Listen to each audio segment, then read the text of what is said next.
Gland कोई भी body के अंदर स्ट्रक्चर का नाम है।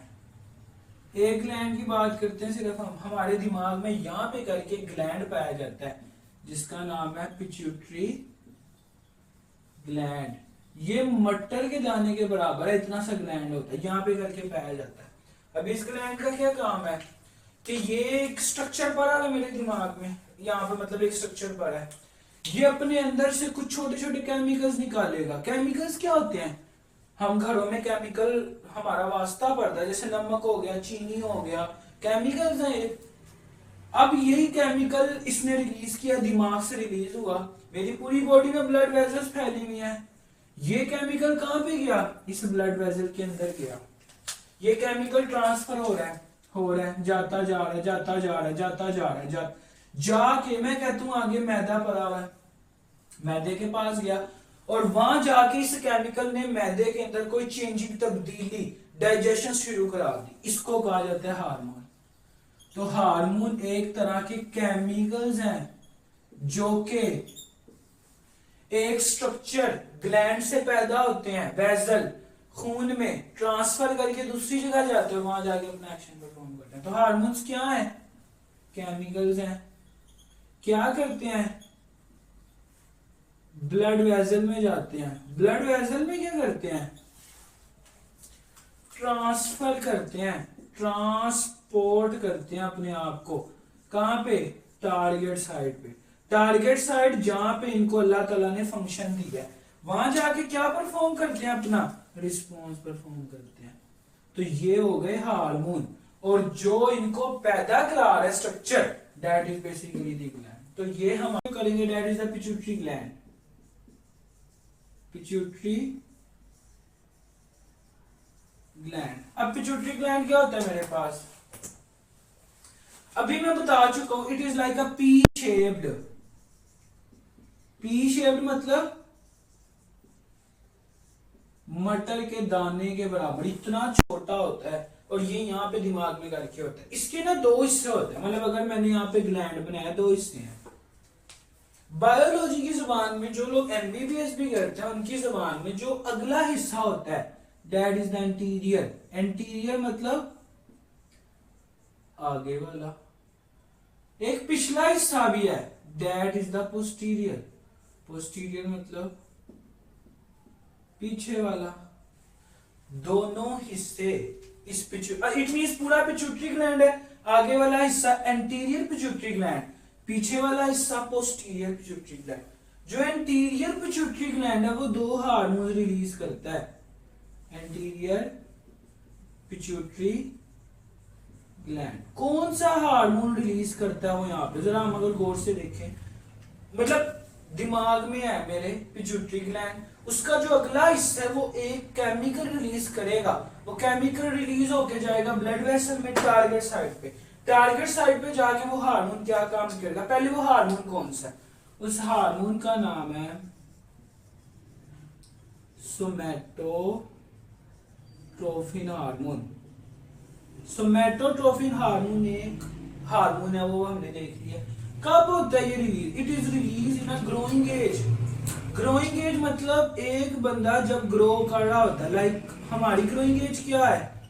हम लोग बचपन से ले, लाइक ग्रोइंग एज वैसे अगर देखी जाए तो इंसान के बालिग होने से 12 से लेके 25, 26, और वैसे तो बायोलॉजिकली भी इंसान 30 के बाद बूढ़ा होने लग जाता है, मतलब अपने डिक्लाइन में जाता है। तो 12 से लेके 25, 26, 27, 28, 30 तक कह लें, उस टाइम में अगर ये सोमैटोट्रोफिन पैदा हो रहा है, ठीक है।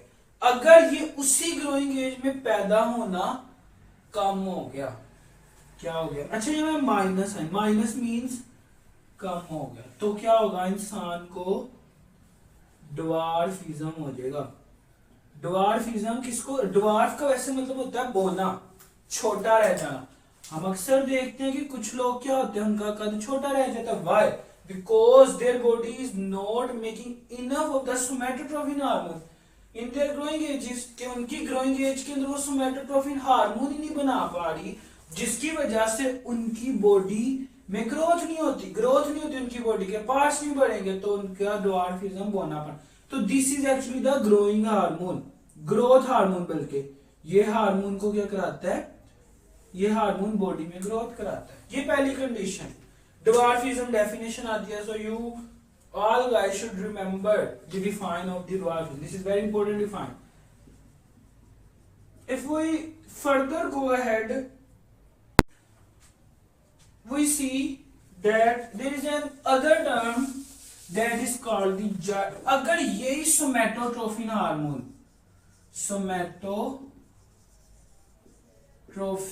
अगर यही सोमैटोट्रोफिन हार्मोन ग्रोइंग एज मतलब जब एक बंदा क्या कर रहा है, ग्रो कर रहा है, उसमें बहुत ज्यादा हो जाए, मतलब वो बंदा अच्छा खासा अल्लाह के हुक्म से सही है, लेकिन ये हार्मोन ही बहुत ज्यादा हो गया है। अब ये हार्मोन ग्रोथ हार्मोन है, ये ग्रोथ हद से ज्यादा करा देगा, then it is called the gigantism. Giant से वर्ड निकला है, जाइजेंटिज्म। बहुत ज्यादा हाथ पांव बहुत ज्यादा लंबे हो जाते हैं, इंसान के कद बहुत ज्यादा बड़ा हो जाता है। This is the first condition. This is the second condition that we have. Further ahead if I go, there is a third condition जिसमें भी सोमैटोट्रोफिन है। ये तीन बीमारियां एक तरह से आ रही हैं। अगर सोमैटोट्रोफिन ग्रोइंग एज बताई 12 से 30, 25, 26 कर सकते हैं। अगर 35 ईयर का कोई भी इंसान है, अब सोमैटोट्रोफिन ने ग्रोथ नहीं करानी थी, लेकिन अब भी ये ग्रोथ करा रहा है। It means after growing age, growth age के बाद अगर सोमैटोट्रोफिन का लेवल बॉडी में बहुत ज्यादा हो रहा है, जब एक डिजीज ये काज करेगा जिसका नाम है एक्रोमेगैली। एक्रोमेगैली की कुछ सिम्टम्स हैं। क्या सिम्टम्स हैं? लंबे लंबे हाथ होना, लंबे पांव होना। इट मींस जाइजेंटिज्म में सब इंसान का बड़ा था, इसमें सिर्फ कुछ हाथ पांव ज्यादा हो जाते हैं बड़े, जिसकी वजह से उसका अक्सर खोपड़ी बड़ी हो जाती है। मगैली का वर्ड अक्सर खोपड़ी से रिलेटेड लिया जाता है। तो this is all about the first part. It means के सिर्फ अभी हमने देखा anterior pituitary gland. Now we discuss, तो एंटीरियर पिट्यूटरी ग्लैंड का उन्होंने यहाँ पे एक ही हार्मोन बताया हुआ है जिसका नाम था सोमैटोट्रोफिन। अब पोस्टीरियर की बात करते हैं। जो पोस्टीरियर है ये दो हार्मोन रिलीज करता है, एक है वैसोप्रेसिन, रोजों में बड़ा मजा आता है इस हार्मोन को, जिसका दूसरा नाम है ADH, anti diuretic hormone.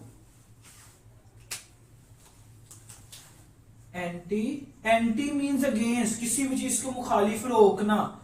Diuretic hormone, diuretic, बहुत से लोगों को डायूरेसिस की दवाई, जब कुछ लोगों को यूटीआई होता है, उनकी बॉडी में इंफेक्शन हो जाता है, उनकी बॉडी से यूरिन पास नहीं हो रहा होता, तो हम डायूरेटिक्स देते हैं।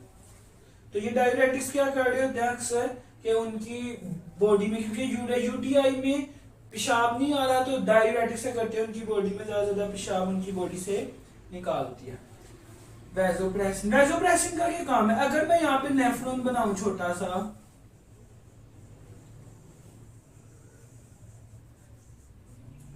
लाइक डायग्राम अगर हम इसकी देखें, अभी थोड़ी सी ऐसी ही बनी है बस डायग्राम, क्योंकि सिर्फ समझाना है आप लोगों को। अब क्या होता है वैसोप्रेसिन का, क्या काम है? पहले हम फंक्शन तो देखें ना। इसका असल में फंक्शन है री एब्जॉर्प्शन ऑफ वाटर। री एब्जॉर्प्शन मैं पहले बता चुका हूं अपने नेफ्रॉन वाले टॉपिक्स में कि री एब्जॉर्प्शन क्या होती है। हमारे पास पानी को लेकर जाना नेफ्रॉन से बॉडी में, लिख लेता बॉडी में। इट मींस कि मैंने नेफ्रॉन से निकाल के पानी को लेके जाना है कहां पे? ब्लड वेसल में, जो कि बिल्कुल इसके करीब ही होती है। क्या होगा?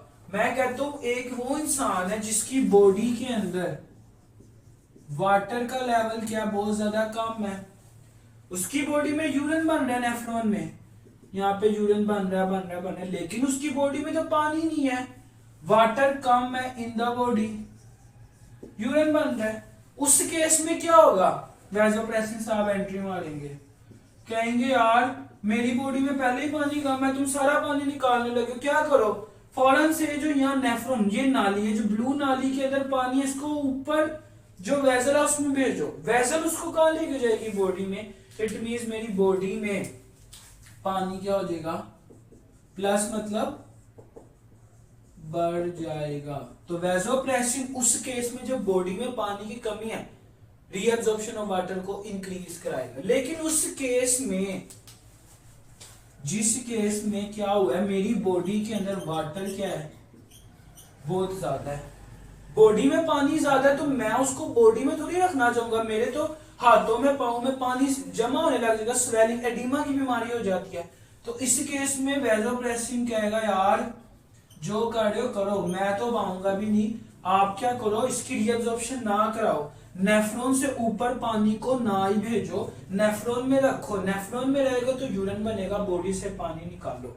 तो अब आप लोगों ने कमेंट सेक्शन में मुझे बताना है, रोजों में वैसोप्रेसिन रिलीज होता है या नहीं होता, ये आप लोग मुझे बताएंगे अपने कॉन्सेप्ट क्लियर करके। सेकंड हार्मोन, पिट्यूटरी ग्लैंड का एक वैसोप्रेसिन हो गया।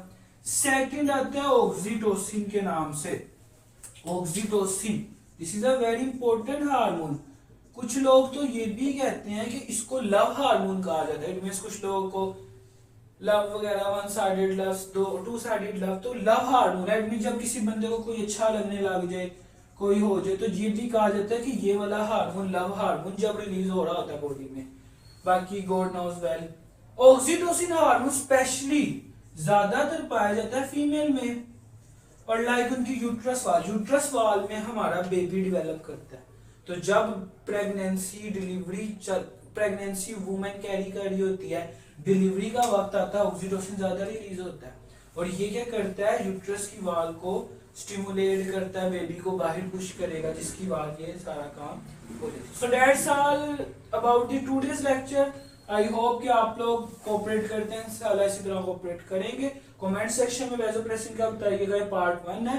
इंशाल्लाह I will try my best to upload the second part of the hormones topic as soon as possible. Channel को काइंडली सब्सक्राइब, बेल आइकन वगैरह को क्लिक कीजिएगा। जज़ाकल्लाह, अस्सलाम वालेकुम।